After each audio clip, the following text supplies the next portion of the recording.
Hello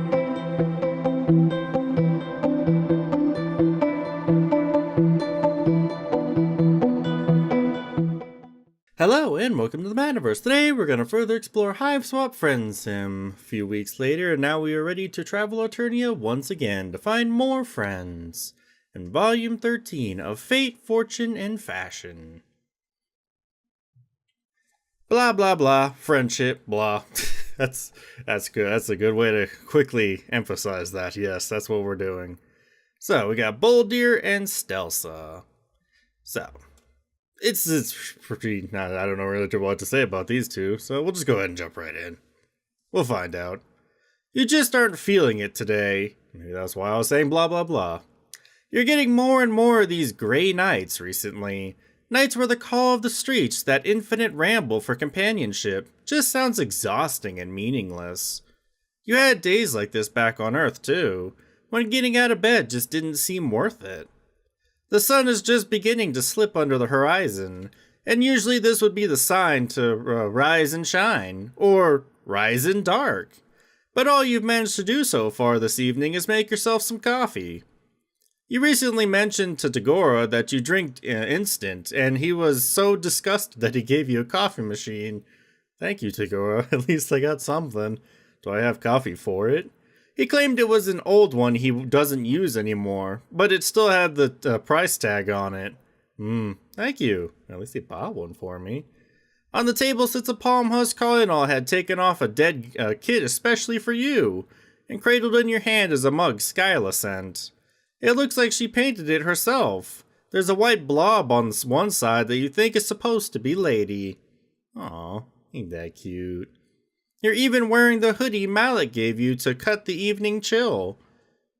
Man, they're just referencing a lot of people lately. It's pretty cool though, I like when they do that. And it's a good thing a lot of people sent me things, because I am kind of broke, don't have anything. So, at least they're nice about it. Good friends, good friends. Here you are all wrapped up in the warm embraces of your friend's goodwill, safe and sound, but deep inside your festers something. A gnawing existential dissatisfaction. The classic angst that philosophers wrote about. Your palm husk chimes and you pick it up lazily. What? Another rando trying to slide into your DMs? Sorry folks, you just don't have time for that anymore. You are a friendship connoisseur. A sommelier of the rarest and amicable vintages.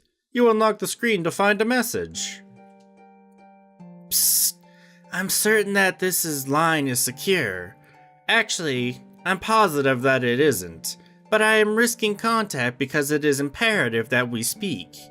I'm sending you rendezvous coordinates. If you wouldn't mind coming any time after the sun has set. Psst, I realize this isn't unorthodox, but please believe me when I tell you that this is not a trick or a trap. I have important information regarding your place on Alternia. You attempt to reply to the message, but there isn't a cursor or anywhere to input text. In fact, there doesn't even appear to be a messenger app open on your phone. It's just a random text box floating in the void. That's interesting. Cool. You barely have a chance to read it all the way before it vanishes and Google Maps opens with an address already programmed in. It's close enough to walk to, which is great, because using your stolen scuttle buggy still makes you a little nervous. Yeah, I don't want to get close to getting beat up again like I was before. Don't want to use that too much. You swallow the rest of your coffee and grab your shoes. Oh, we're at the diner again. It's the same diner I went to like 3 times already. Your GPS leads you to a shop you recognize. It's the cafe from your weird sort of date with Lynura. It's not too crowded at this time of day. The usual studying crowd doesn't appear to be here.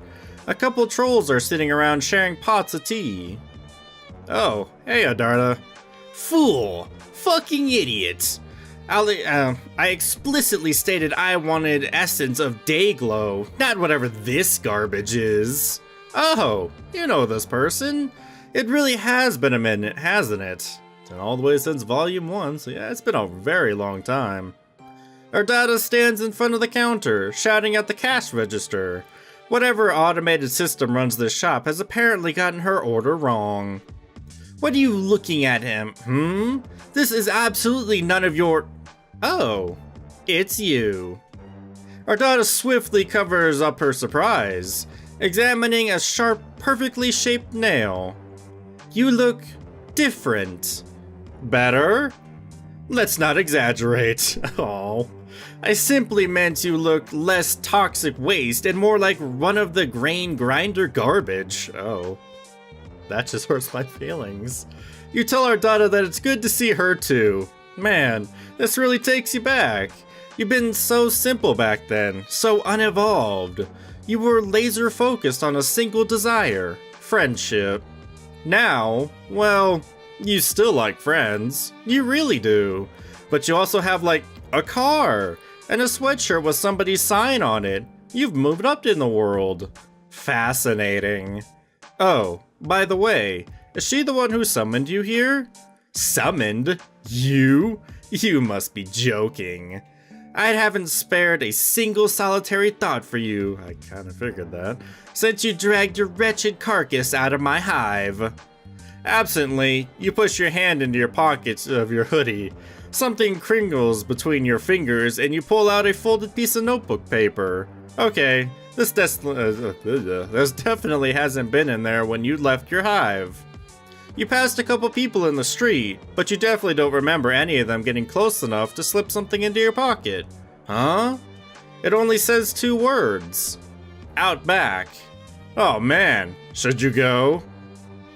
Go, go, go. Backyards are as bad as basements. No way. Let's go. Let's be real here. If you were ever going to refuse a suspicious invitation, you would have done it by now. Yeah, you probably wouldn't have walked out to the cafe and met her. She's really rude. I don't like her. You would have drawn the line at vehicle theft or murder church or anime club. What's wrong with anime club? I like that. You can't resist a social engagement. Your tragic flaw. Okay, I guess. Enjoy yourself. Okay, bye. You head back through a beaded curtain, half expected an alarm to ring. How do they keep people from just robbing stores here? Are there like lasers and shit? You emerge in a tidy little back garden. None of the plants here are ones you recognize from Earth, but it's still nice. You cross a bridge over a slow-flowing stream and find yourself looking down a path that blooms into a tight, dizzying spiral. Maybe you're supposed to walk across it and ponder your place in the universe?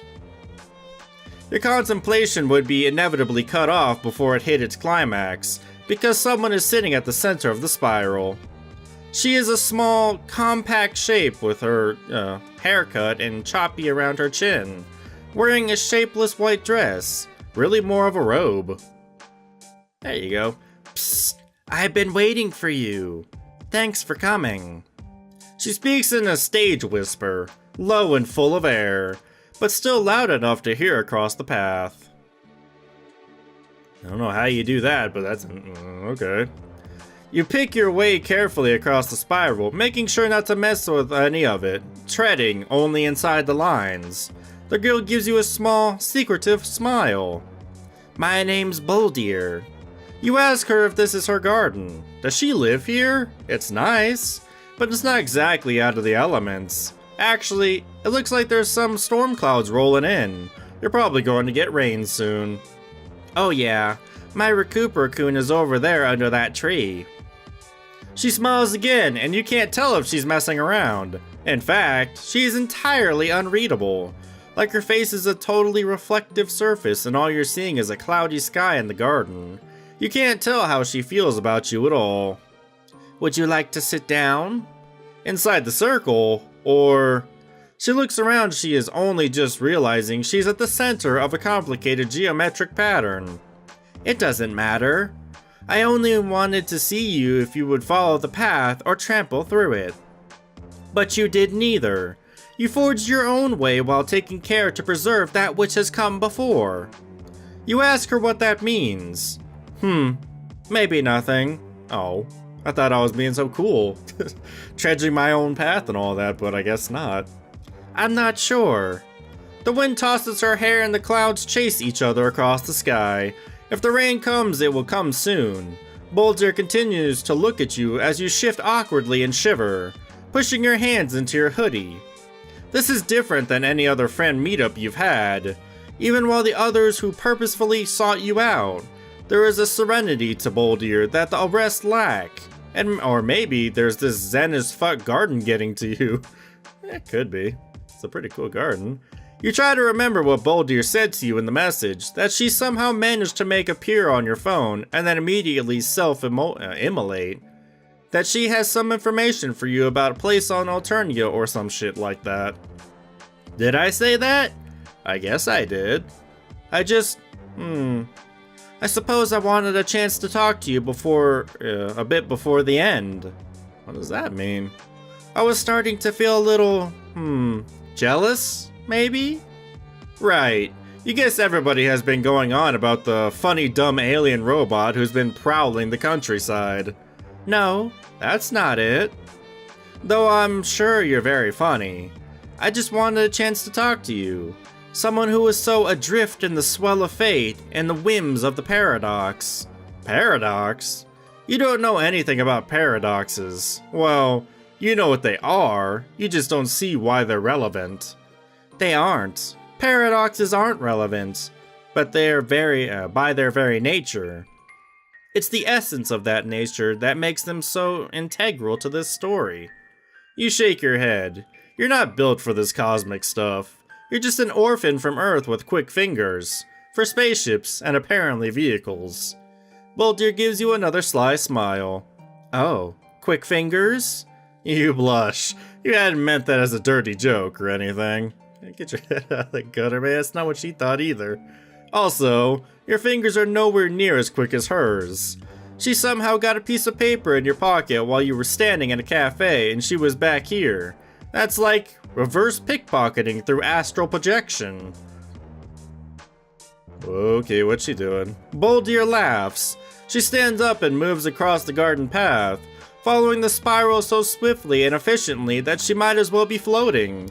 She drifts over to one of the trees, pulling a coat down from where it's slung over a branch. Yeah, there we go. Now she's in her sleuthy getup, I guess. It covers her from chin to ankles, coming together to form an olive green symbol on her chest. I guess that explains the spiral. Let's see, it's formed on her chest that looks like a question mark without the dot. A brood-brimmed hat finishes off the ensemble. Well, I can't teach you astral projection, but pickpocketing is actually quite simple. Would you care to learn?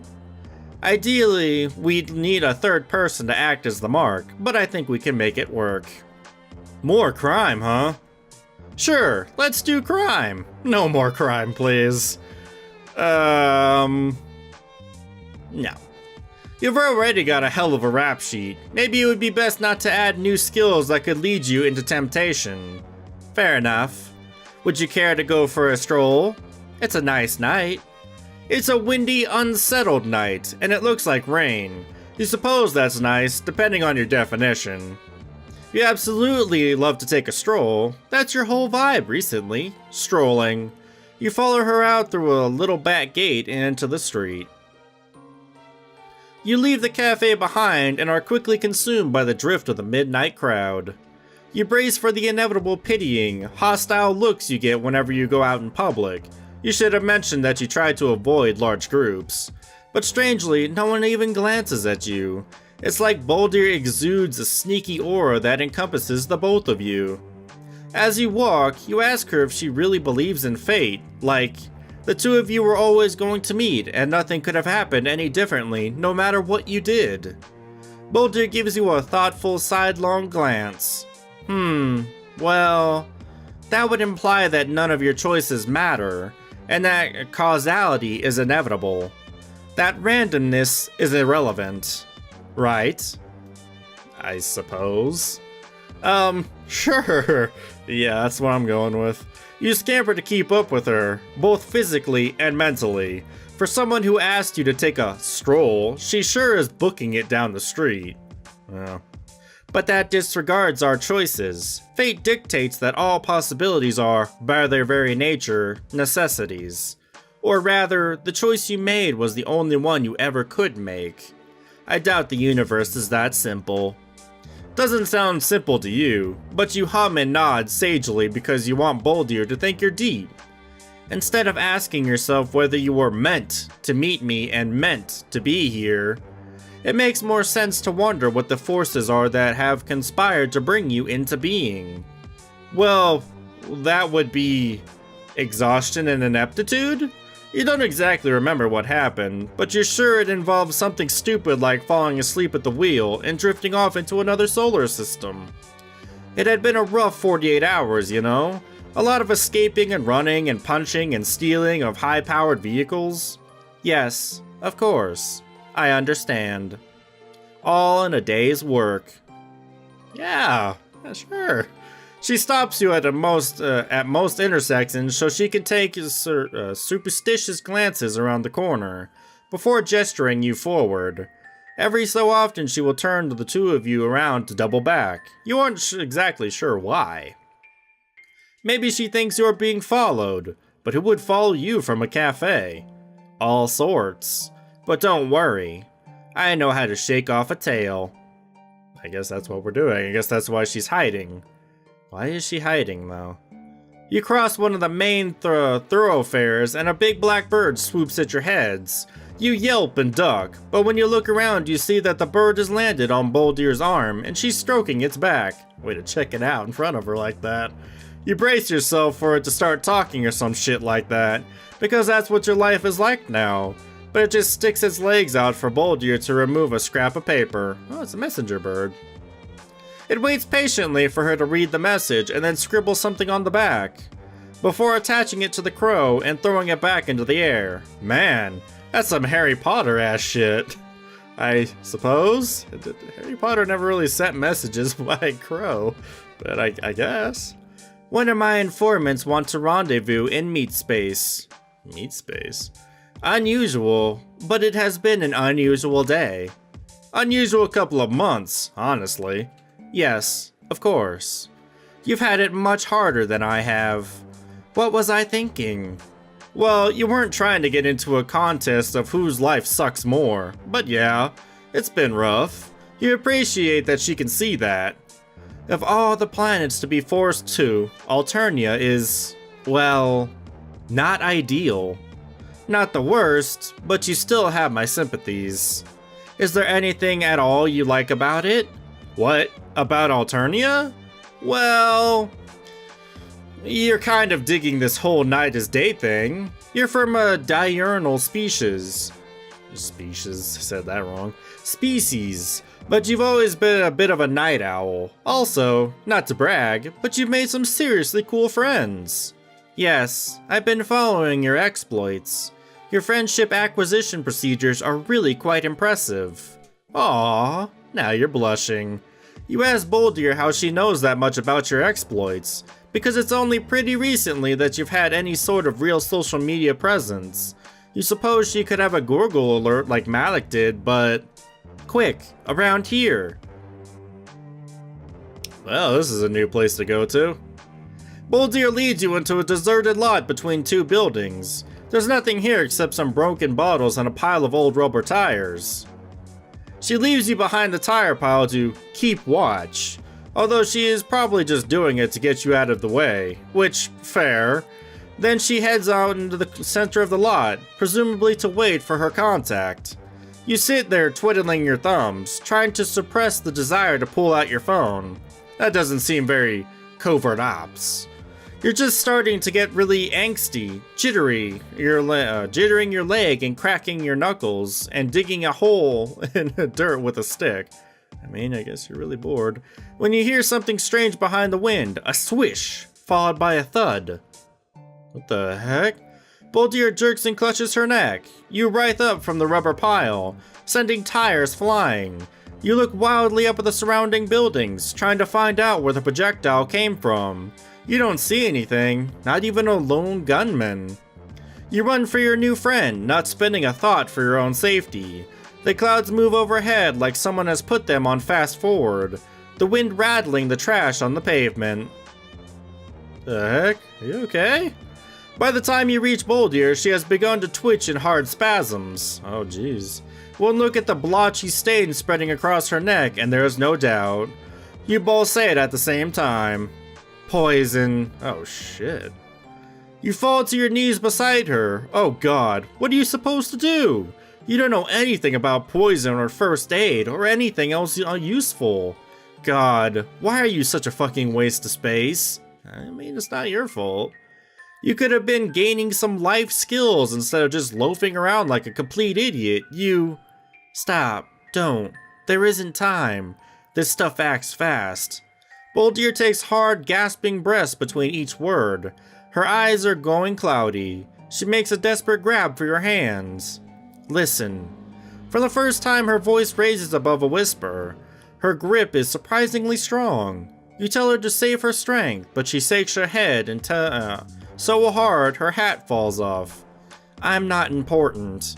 You tell her to stop being dramatic. Of course she's important. I'm not being dramatic. Well, maybe a little because I'm dying. Well, don't do that. But still, remember what I said about fate. Fuck fate. You don't want anything to do with this if this is the kind of shit it's going to pull on you. So many of your friends have died because of you, because of your incredible inability to... The world twists and stutters. Your guts are a record, and that record is skipping. For a moment, you're sure that whoever that poison-shooting bastard has shot you too. But then your vision clears, and you feel the rain on the back of your neck, the world rolling back into the waves of color and sound. The dark sky splits open in a fault line of lightning. Boldir's hand goes limp in your own. With shaking fingers, you reach out to touch her motionless. Why did I say meaningless? Fuck.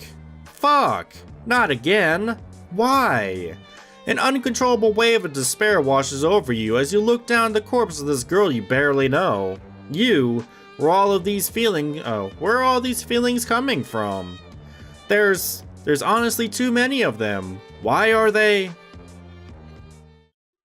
Oh, wow, that's a picture. Yeah, I guess, again? Must I do everything myself? Okay, I'm not sure what that was about. I have no words for that one. Okay. Let's go ahead and redo it.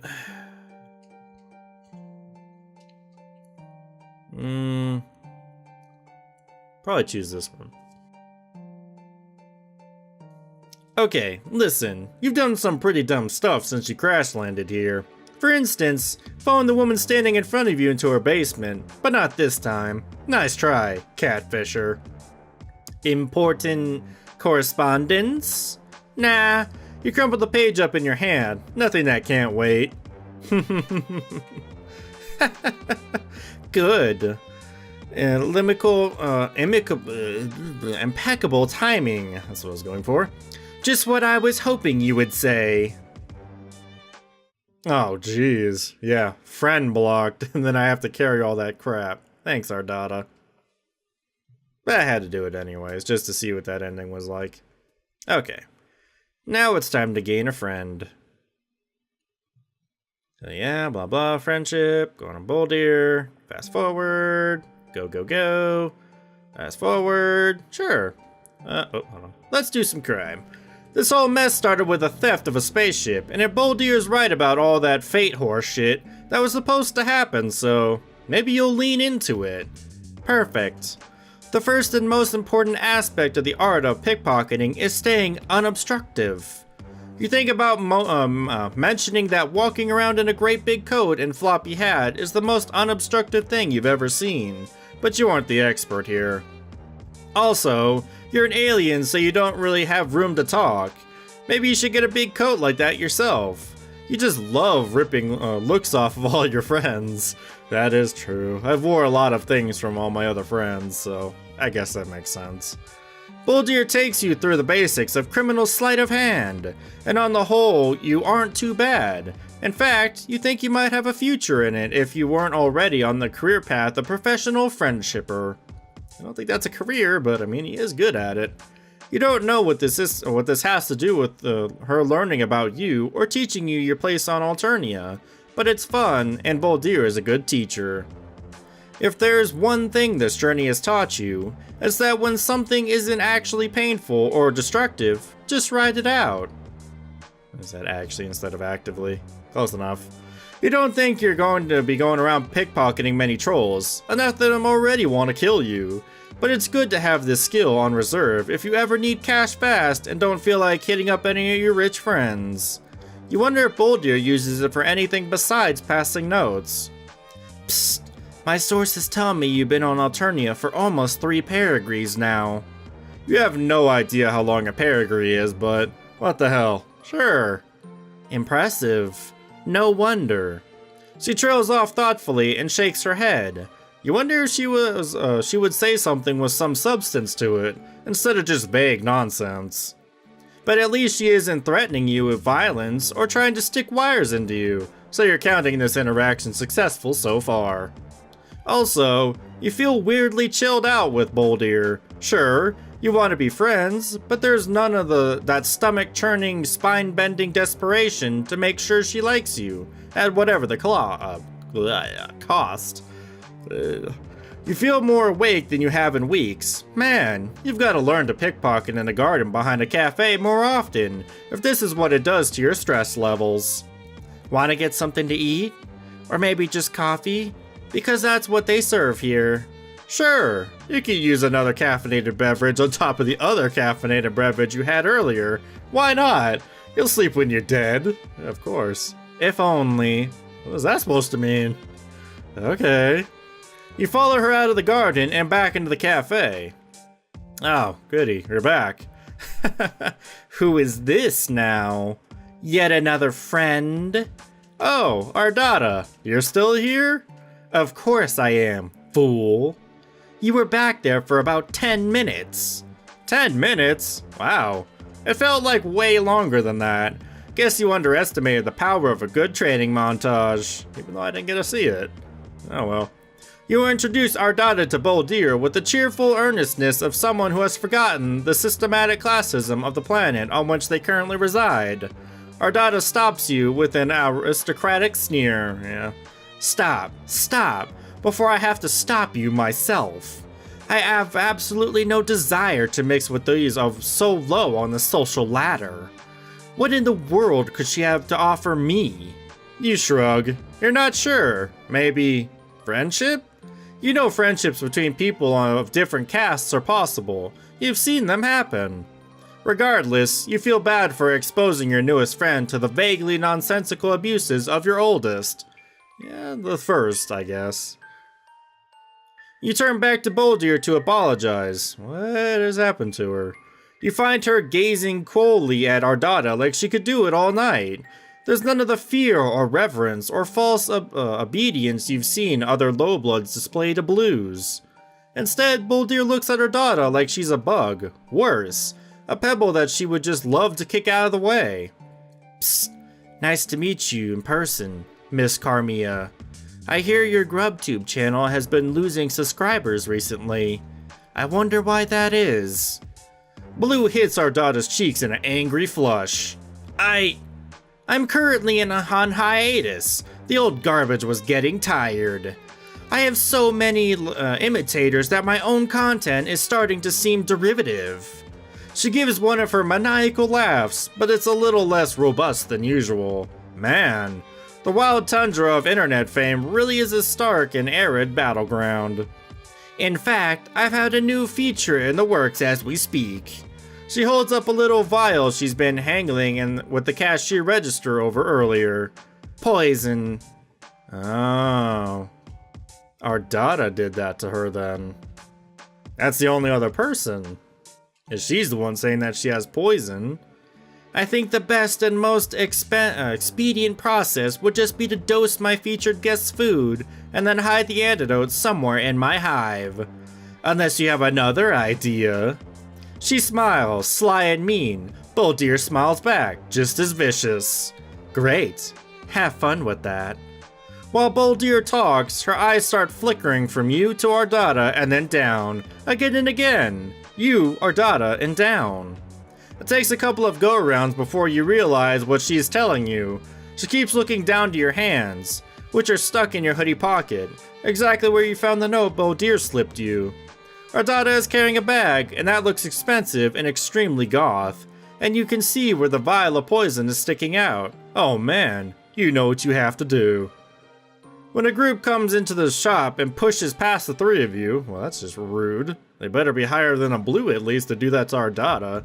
You move in on Ardata and slip into her bag, palming the smooth, cold vial. She gives you a weird look, like, why are you suddenly all up on me, peon? But she doesn't notice the theft. I suppose I'll be going now. And if I were you, I'd be more mindful of who I choose to associate myself with in the future. You say bye to her, feeling the teeniest bit guilty, but she's planning to use this poison to murder Theater in her prison basement, so you don't feel that bad. Take care now. Ardata leaves and Boldir takes an inquisitive step closer. Psst, show me. You open your hand to display the spoils, flushed with criminal euphoria. Oh hell no. You grabbed the wrong fucking vial. This one is blue, not red. You grabbed the antidote, not the poison. Oh jeez. God, you honestly thought you were moving past those kinds of cock-ups. Oh. Damn. Well, at least you have an antidote now. You never know when those might come in handy. Very true, like probably now. She sways forward and clutches at her neck. For one confused second you think she's doing an impression of someone who might need an antidote. Then she falls to her knees. You dart forward and catch her before she totally ate it. She's heavier than she looks. Compact muscle and a coat full of ungodly number of weapons. She has like 4 guns in here. What the hell? Your arms are full, so you can only watch, helpless, as a troll in a hood that covers their face and their horns books it out of the door. You shout that some fucker just stabbed your friend, and nobody here is looking at you. It's the same way people on Earth might ignore a mother trying to calm a toddler throwing a tantrum, just turning their eyes away from a distasteful public scene. Ow. Damn it. You put a hand up to Boldir's neck to try and staunch the bleeding, but there isn't any bleeding. Bewildered, you pull apart the lapels of her coat to see a single drop of olive blood trembling above her collarbone. Discoloration spreads in the dark spill over her neck and radiating down her chest. You both say it at the same time. Poison. Again. You open your hand to look at the tiny blue vial, then back up at Boldir. Her eyes are glassy. Her skin going blanchy and ashen. There is no reason to believe that Ardata's poison and the poison the assassin used here are the same, with the same antidote. You never know, might as well try it. It already strains the powers of coincidence that you grabbed the antidote at all. You're probably right, but maybe you should try it anyway? I can't feel my legs. Right. Maybe the mere fact that this is such an unlikely happenstance means it will all be the right antidote. Everything you've done so far has had the pull of inevitability to it, especially all of your interactions with Boldir. Great. Awesome. I'm glad you're realizing your inherent significance to this particular microcosm of causation. Now can you please pour that stuff in my mouth so I can swallow it and possibly not die? That would probably help. You help Boldir tip her head back and put the vial to her lips. At the last minute, you wonder if it's supposed to be diluted, but Boldir gulps the whole thing down and immediately begins to shake. Oh my god. The heck? Smoke bellows out of her nostrils and open mouth, and holy shit, what is going on? I'm wondering that too. This doesn't seem like any type of antidote to you. Oh, did it work? But then the smoke clears and Boldir opens her big yellow eyes. Big yellow eyes? Yeah. How does she feel? Alive. Marginally. That's better. She's back. She lets you help her to her feet. You immediately pull her into a fierce yet gentle hug. It's weird to it's wild to undergo someone else's near-death experience. You feel like you know her way better than one montage scene's worth. Another new friend. Oof, not so tight. You ease up a little. All the tea sippers are staring at you now. Whoop. Death apparently isn't interesting, but the possibility of some quadrant-adjacent stuff, they are all suddenly all about it, of course. Sorry, assholes. Just you and your new friend, sharing a touching post-near-fatal encounter. Nothing to see here. There we go. Oh my god. She still looks like she's about to die, though. My god. But at least it works. Okay, so that's all of them. Wow. That was, interesting. But I wonder, him crash landing here, is it all a coincidence? Was he supposed to do that? All these friends he's making? What is the significance of it all? I wonder if he has a real important role later. It's possible, who knows? I guess we'll just have to wait to find out. But we got one more person, so maybe she might have some interesting things. I guess she's the fashion side of it, since Boldir was the fate side. The fate and fortune, I think is what it was. Yeah, the fate side at least. Very interesting. Very interesting. So maybe it wasn't our daughter that poisoned, but I guess you never know. Maybe somebody pickpocketed the poison off of our daughter and then used it. But luckily I grabbed the antidote, which is surprising how that happened. Who knows? Fate, I guess. But thank you for joining me for this adventure. I'll see you guys for the next adventure. Bye.